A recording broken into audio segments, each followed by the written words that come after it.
Recording number 4 శంఖారావం చదువుకుంటూ ఉన్నాం. ఇప్పుడు మనం పీఠిక కంటిన్యూయేషను. చివుకుల రవిశర్మ గారు ఇలా చెప్తూ ఉన్నారన్నమాట. 3 స్వభావములు అని ఇక్కడ హెడ్డింగ్ ఉంది. లోకములో ముఖ్యముగా 3 తరహాల వ్యక్తులుందురు.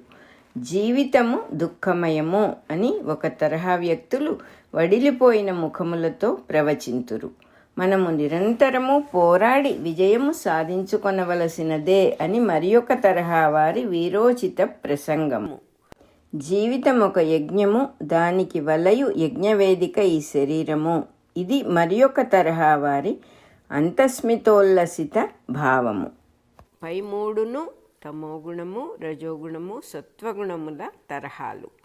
మొదటి తరహా వారు అలసులు, మందబుద్ధులు, నిద్రాసక్తులు, తిండిపోతులు, బాధ్యతారహితులు అయి ఉందురు. రెండవ తరహా వారికి జీవితంలో నిరంతరము ఘర్షణ ఉండును. ఉన్నది చాలదు, లేని దానికై వెంపర్లాట.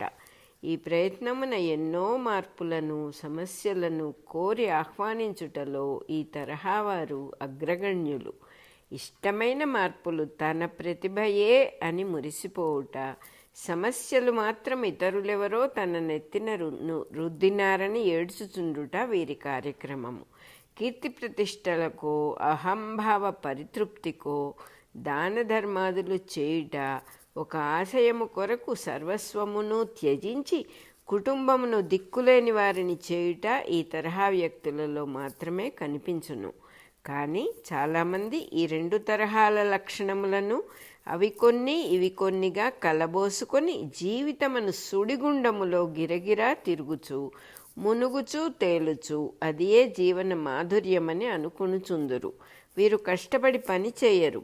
ఉన్నత స్థితి మాత్రము కావలెను, 10 మందిలో పేరు ప్రతిష్టలు ఉండవలెను, భోజన నిద్రాది సుఖములకు ఆటంకం ఉండరాదు. ఇట్లు సంకీర్ణ భావ వికారములతో జీవించు వారికి సుఖములుగా లభించున్నది సుఖాభాసలు మాత్రమే.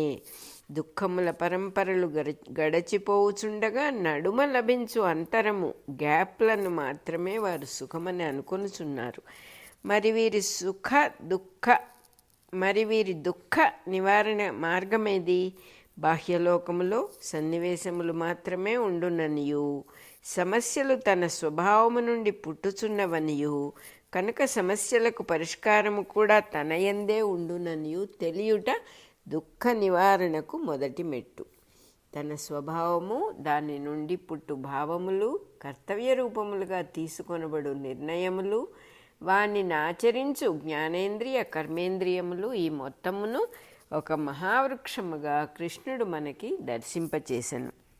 ఈ మొత్తమును ఒక మహావృక్షముగా కృష్ణుడు మనకు దర్శింపచేసెను. వ్రేళ్ళు పైన కారణలోకములలోనూ, కొమ్మలు కింద భౌతిక లోకములలోనూ నిలబడి ఉండగా ఈ అశ్వత్థ వృక్షము తలకిందులుగా ఉన్నదని కృష్ణుడు వర్ణించెను. మన స్వభావము నుండి పుట్టు భావము, భావము నుండి అభిప్రాయము, అభిప్రాయము నుండి ఆసక్తి, ఆసక్తి నుండి ఆదేశము, ఆదేశము నుండి కార్యము, కార్యమునకొక ఫలితము కలిగి అది మరల మన స్వభావముతో సంగమించును. మరల ఒక భావము, ఈ చక్రం మరల ఇంకొక భావము, ఈ చక్రం ఇట్లే ఆవృత్తమగుచుండును. అనగా కారణములకు మన భావములు చేష్టలలోనికి, చేష్టలు మరల భావములలోనికి చొచ్చుకొని పోయి మనస్సును తమ వెంట త్రిప్పుచుండును.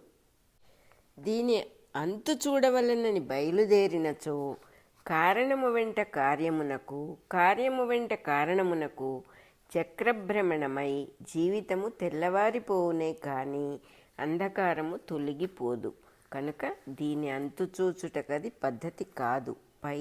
పై చెప్పిన చక్రక్రమణములో ఆసక్తి అను చోట మన స్వభావమున గల ముడిని తెగనరుకవలెను. అసంగమోను ఖడ్గమును కృష్ణుడు దీనిని సంకేతించెను. తాను కోరినవి వేరు, తనకు కావలసినవి వేరు.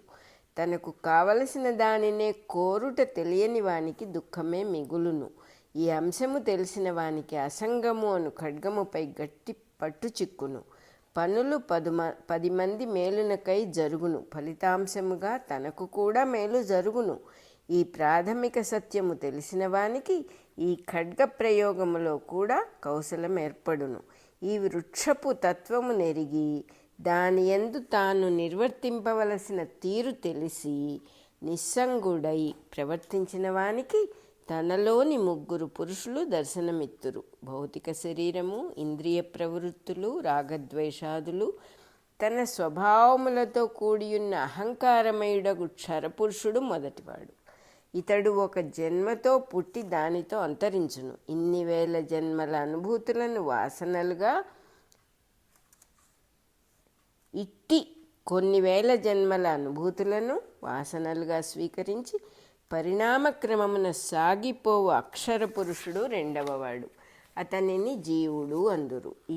తన ఇన్ని వేల జన్మములను వాని ప్రణాళికలను నిర్ణయించి నడిపించువాడు మరొకడున్నాడు. సృష్టిలో తన వంటి జీవులు కోటాను కోట్లు ఉన్నారు. వారికి వేల జన్మల ఉన్నవి.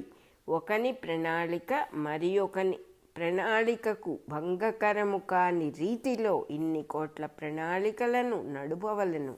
ఇంతటి అద్భుత కార్యము నిర్వర్తించు ఆ పురుషుని పేరు ఉత్తమ పురుషుడు లేక పురుషోత్తముడు.